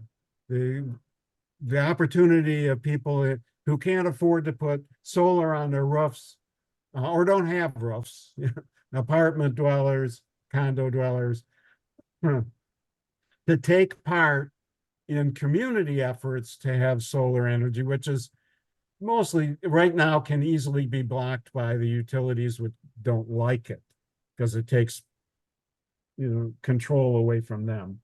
And that was on the agenda last year. The bill was there. It was left behind due to lobbying of the utilities. So that'll be back. Something to watch for. We'll be pushing it. A second thing is the budget. Governor Whitmer proposed some very good things in the budget this year. More electric vehicle charging, state electric vehicle purchases, PFAS cleanup, but she also proposed cuts to public transit money, which is both a justice issue, an environmental justice issue, a climate justice issue. One of the great ways to cut greenhouse gas emissions and serve communities that need it. At the same time, she's proposing $150 million more dollars to restart the closed Palisades nuclear plant, which the legislature already approved $150 million over a lot of objections. It's a decrepit plant, not a way forward in any way. So those are coming up on the budget. One more thing, polluter pay, something that has gotten more attention lately with some more toxic spills. One in recently in Macomb County that's making its way to to Lake St. Clair. Michigan once had a good polluter pay law, was cut to ribbons by Republicans about, I don't know, 20 years ago. So there are packages of bills in both the State House and Senate to bring back realistic polluter pay, force companies to pay for pollution, force companies to have insurance to pay for pollution cleanup, which is really the way that it should be done. And there already is a push on that, and I urge everyone to let your state legislators know your position. All right, meantime, in reaction to the renewable energy bills that were passed last year, there has been an uptick in the effort on local areas to stop renewable energy. And we've seen this over the years, big push by fossil fuel oriented groups and people, with fossil fuel money connections, to spread rumors and exaggerations about solar and wind and stop projects in local rural areas where mostly there is the land to site them, even though their neighbors, farmers mostly with vacant land, want to use it for utility size solar installations. Last year, the legislature took away final approval of renewable siting from local townships and gave it to the Michigan Public Service Commission. And this year, there is an effort for a ballot initiative to essentially reverse that, with a tax on renewable energy, and attempt to mobilize more rural areas and small town areas behind this, to scare people about what solar and wind projects are all about. It's called Citizens for Local Choice. It's not for local choice. After all, it said that their proposed ballot initiative says nothing about local choice of where gas and oil wells might be sited, where pipelines are sited, all of which are now under the Michigan Public Service Commission and federal regulators for pipelines. They only target renewable energy installations, which tells you what they're really all about.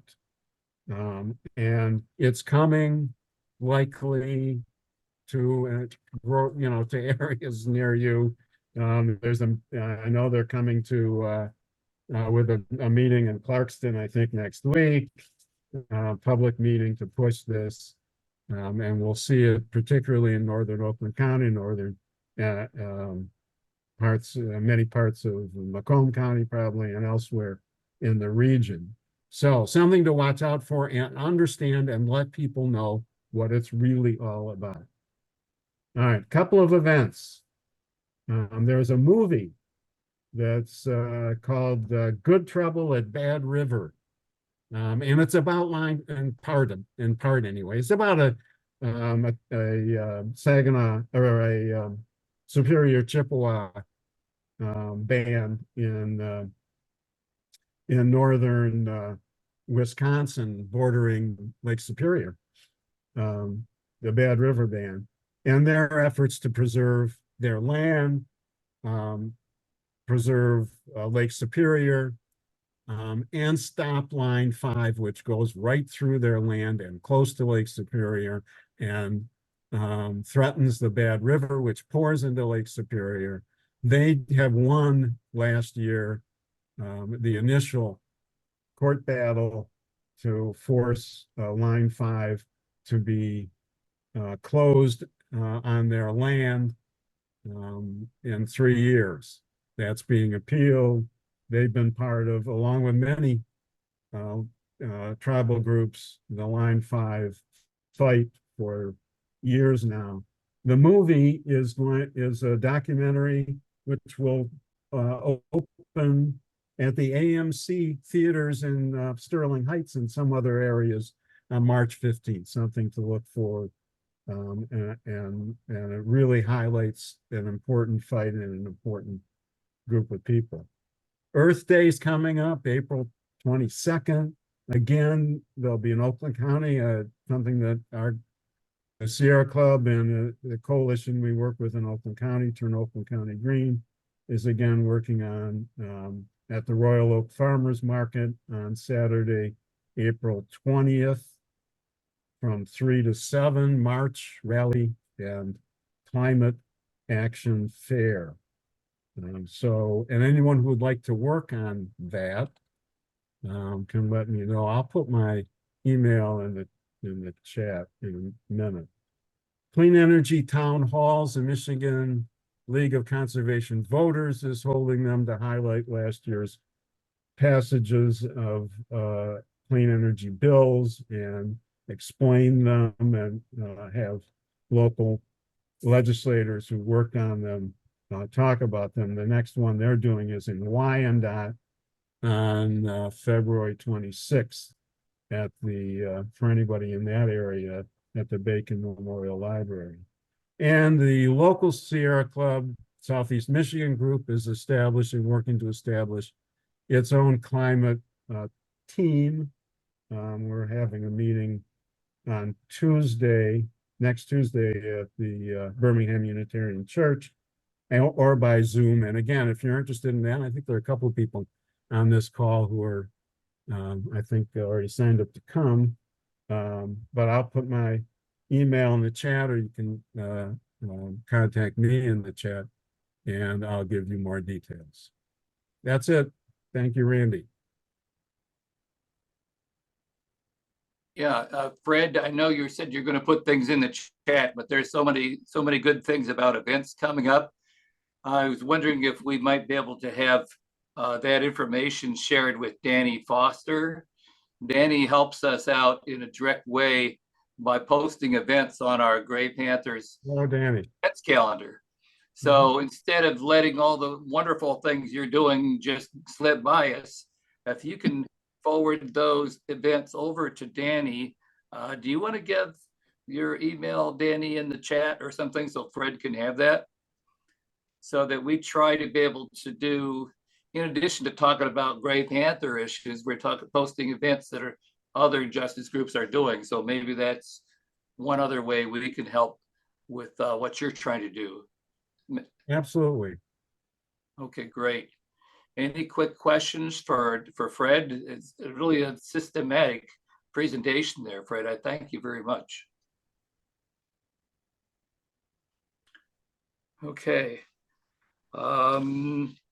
I got a couple more things on the agenda here, and we got 5 minutes to go. So we're packing these social justice things right into our meeting, and I appreciate all of you being here with us.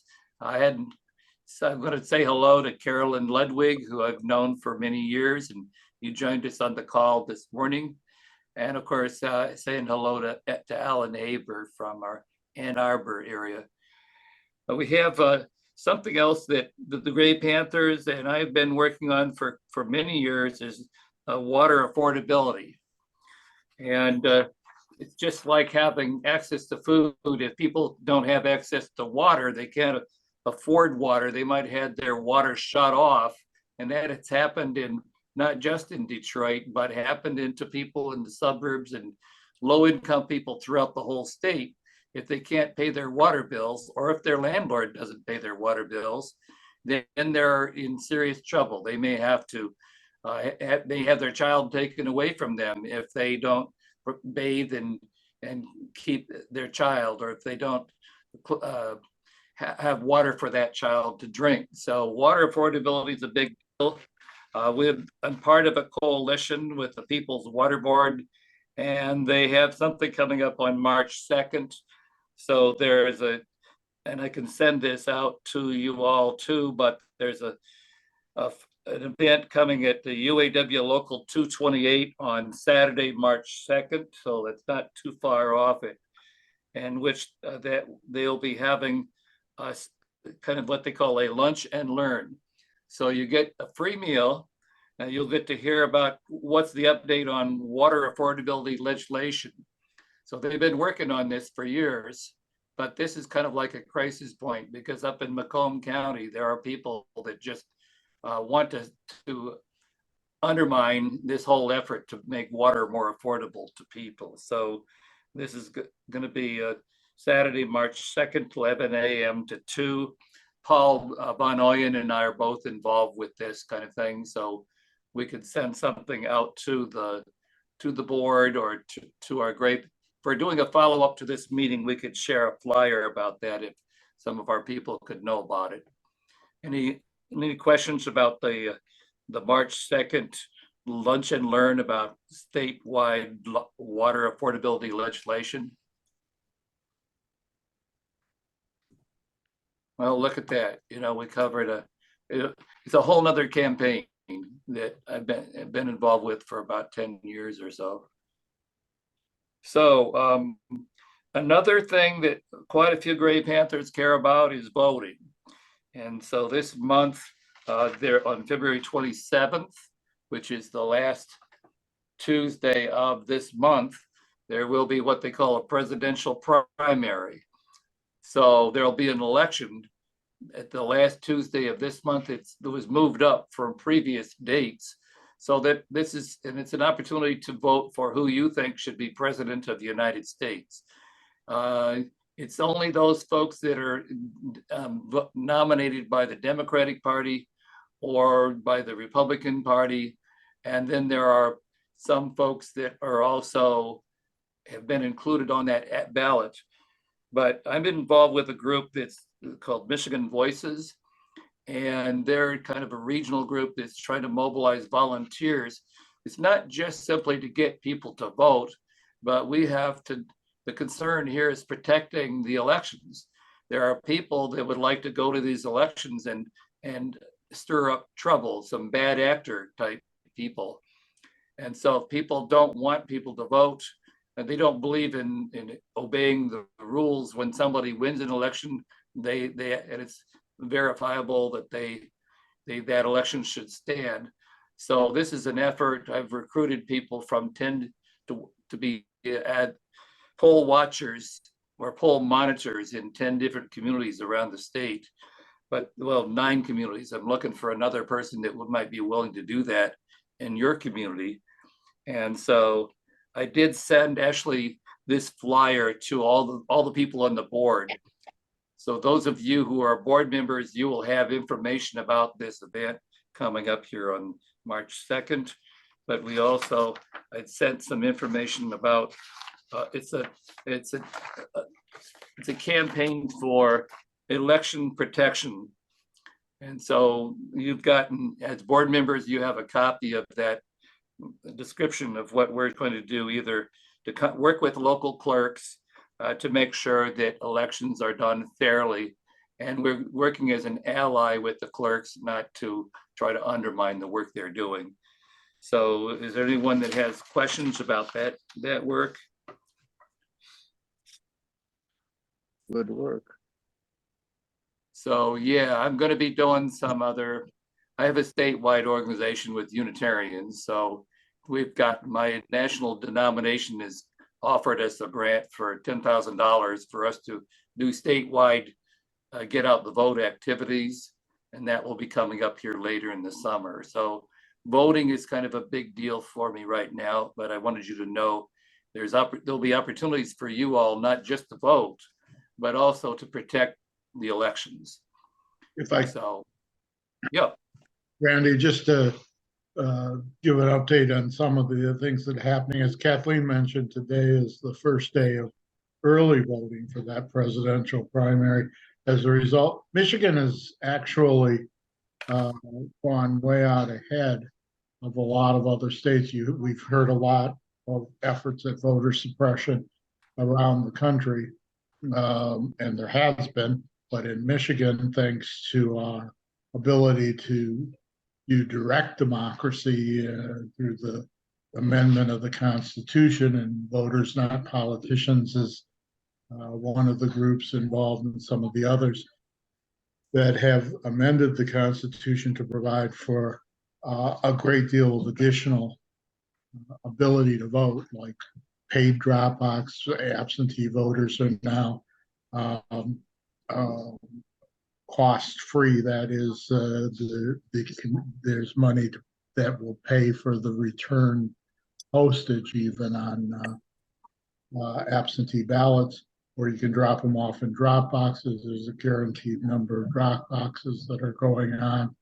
There's early voting. The difference between early voting and absentee voting is important. I hope everybody understands it. You can use whichever system is preferable to you. Absentee ballots aren't counted until the weekend before. They begin to count, but they don't count it until election day. The early voting, you literally put the ballot into the voter count box, the calculator, the counting box, just as you would on election day, and that started today. At the Democratic Party, we have a voter protection program that is now pretty well staffed, but needs volunteers, of course, and they're doing challengers during the early voting period and as well as election day. We're also want people to be cognizant of the fact that clerks are having difficulty recruiting election inspectors. Those are the paid people, poorly paid, but paid people who work at the polls on election day, and that's because of all of the nonsense that's been going on in terms of voter suppression and the accusations, the totally unfounded accusations that elections are somehow rigged, and that goes right down to the precinct inspectors who were there, who were basically working 16 hours for maybe $100 or so. People are frightened to work at the polls, and so it's getting harder and harder to attract enough people to do that. That's unfortunate, but that's a reality. So as you're looking at what you can do, whether it's through the League of Women Voters, through Randy's program, through our program with the Democratic Party, and through the NAACP and the J. Philip Randolph Institute and other organizations around the state, please keep that in mind. We have not had major problems at our polls in the past. We don't know whether there will be people who try to do that, but we're prepared. It's always hope for the best, but plan for the worst. There are online training programs for people who want to serve as partisan challengers. There are programs to train election inspectors being conducted obviously by the local clerks as they traditionally have done here in Macomb County by our county clerk and backup workers because sometimes people get ill or whatever, don't show up, being trained by the Secretary of State.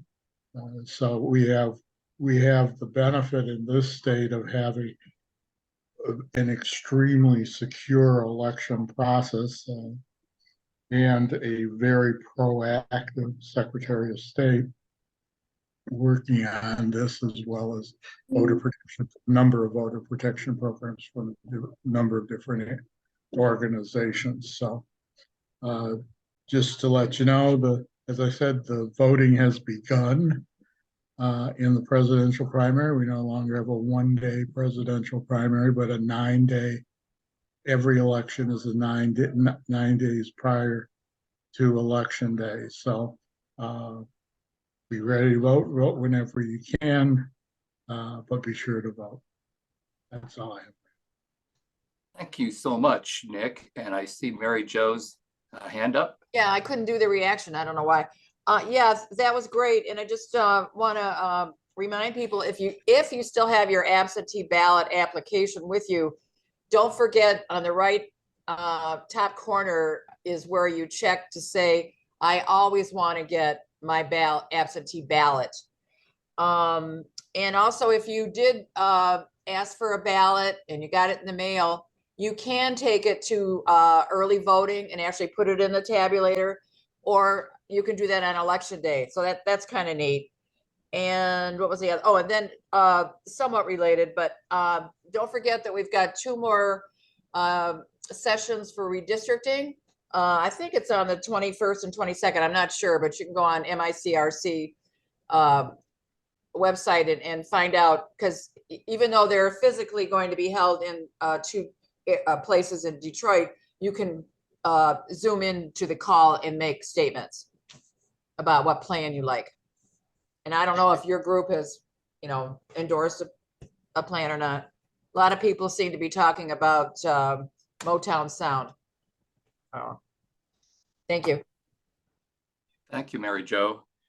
I'll just say that there are opportunities, if those of you who want to be able to get training on being like a poll monitor or a poll challenger, there's 3 more trainings coming up this coming week. And I've got the Zoom URL for signing up for these trainings, if that's something you would like to do. Sometimes with all these changes in the voting laws, getting training is probably a smart thing to do. And so I can send you information. There's training coming up next Wednesday, Thursday, and Friday. So there's 3 more opportunities if you want to get training on how to be kind of a person that keeps their eyes on doing it and knowing about people's rights when they go to the ballot. So that's just something I have. If you're interested, let me know and I can send that to you. And I see Kathleen's hand up. Yeah, just another thing, just to dovetail off of the opportunities that present themselves to us as it relates to voting. Although it's a little late now to sign up to be an election inspector for this particular election, of course, we're going to have the statewide primary that will be coming up. I believe that's in August. I can't remember right offhand the date. I don't quite remember. Yeah. But anyhow, okay. And the thing that's very cool about that is twofold, and that is that you have opportunities with the early voting as an election inspector to not have to be stuck for a 16-hour day or an 18-hour day, like as we do generally on election days. Those days during those 9 days of early voting don't go over about 12 hours. And there is on a Saturday, the Saturday that precedes the election, I believe, that is an 8-hour day. So that might be something that's more amenable to people. In addition to that, as it relates to security, again, understand that it is a misdemeanor, and we codified that now this year, in a law that it is indeed a misdemeanor if you attempt to interfere or disrupt with with election day operations. And 3 misdemeanors that a person gets then turns into a felony charge. So we're strengthening our laws in that respect too. Thank you. There's so much we could be talking about. That could be our whole meeting here for just today. And I've been immersed in that. So in either case, I thank you for that addition, Kathleen, and for Mary Jo and for Nick. There's, again, we could be having a lot of conversation about it, but from my perspective, it's not just a matter of getting out the vote. This one here is considered to be a trial run. It's kind of like trying to see how are the elections going to really run under all these new rules that were adopted here last fall, and they're still working on making some changes too. I'm co-sponsoring a forum coming up at the end of this month having to do with the Michigan Voting Rights Act. So that was something they didn't put on the agenda, but that Michigan Voting Rights Act is kind of like trying to strengthen what Martin Luther King had called for back in his day, to having voting rights. So that's another thing that's coming up here on the 29th of this month, the last day of the month. So if you're interested in attending that forum, it's for community leaders. So it's not just to go learn about the Voting Rights Act, but if you are part of an organization that wants to take on that as a campaign, then just let me know. So I'm going to say we've now reached the end of our meeting. And those of you who are board members, we're going to start up again here at about 7 or 8 minutes here. So a little potty break kind of moment. But again, thank you for those of you who are not board members who have kind of joined in on what we're doing. And I'm sort of calling out here Alan and Mary Jo and other people here, but we will see you all who are board members in about 10 minutes, something like that, maybe 20 after. Okay. Thanks, Randy.